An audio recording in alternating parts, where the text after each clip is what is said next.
You really know you're getting into awards season when Steven Spielberg shows up with a real-life political drama starring Tom Hanks and Meryl Streep. Here's my review of The Post. A leak of classified papers from the Pentagon reveal a cover-up of the nature of the Vietnam War that spans 4 presidents, and the New York Times breaks the story. Then, threatened with an injunction by Nixon, they hold off, leaving the owner of the Washington Post, Kay Graham, played by Meryl Streep, and its editor Ben Bradley, played by Tom Hanks, to decide whether or not they should pursue the story. Watching The Post, I was struck by how, in so many senses, it was just business as usual for everyone involved.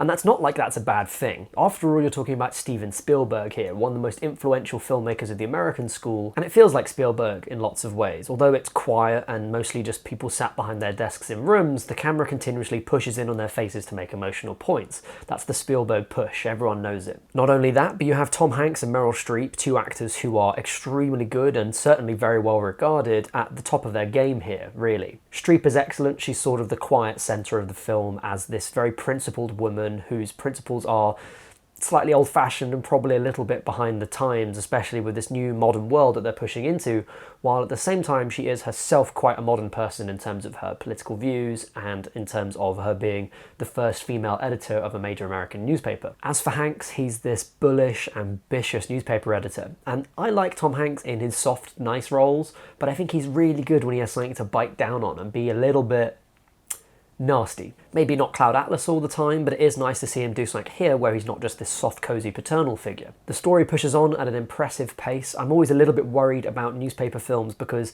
although they can be really excellent, they can also be, you know, just movies of people sitting around behind desks talking about things in the abstract. The tension really ratchets up as we continue through the story. There's a number of strong performances from some notable thespians that really keep things ticking along, and boom, you got a Spielberg period drama here. And yet, all of that should be apparent from just the poster, I guess. Streep and Hanks and Spielberg. We should know what we're getting here, and that's what we do get.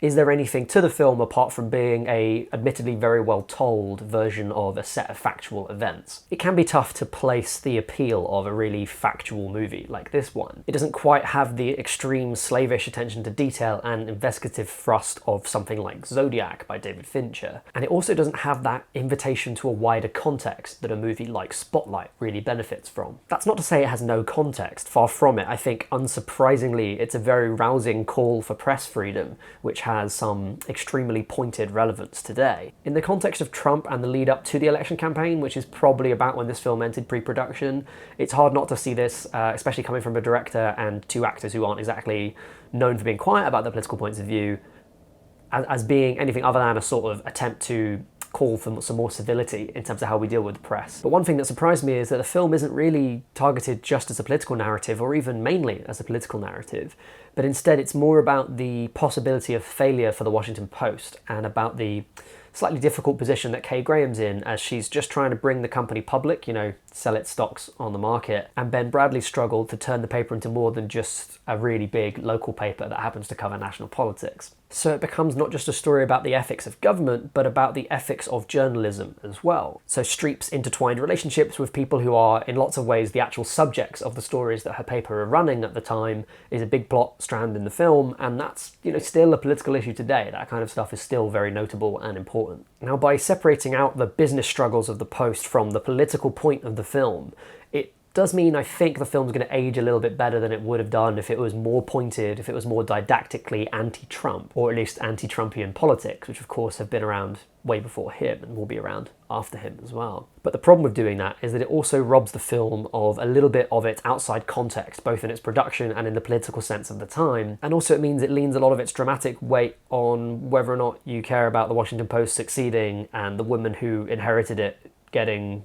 more money and the same amount of control, I guess. And away from how you feel about that politically or economically, at the end of the day, we know the Washington Post succeeds, so it feels like it's the wrong thing to make the stakes of the movie. So The Post is a quiet drama with often frenetic bursts of pacing that has a great supporting cast and is directed by a master of cinema. My recommendation is you go and see it in the cinemas on the big screen, first of all to make a statement about the kind of movies you want to see, because we should have more films like this one. I think it's a really grown-up film, which is a good thing to have. And also because I think it gains a lot from being seen in a cinematic space, as it is just a story about people in offices most of the time. It could feel a little bit like TV, I think, if it wasn't seen in that big screen format. So keep an eye out on the award nominations. I'd be very surprised if Hanks or Streep don't get a couple of nominations at least for their roles in this. And also I think the screenplay might be up for a couple of grabs, as it is an original screenplay. That's it from me. Have a good one, and I'll see you next time. Bye for now.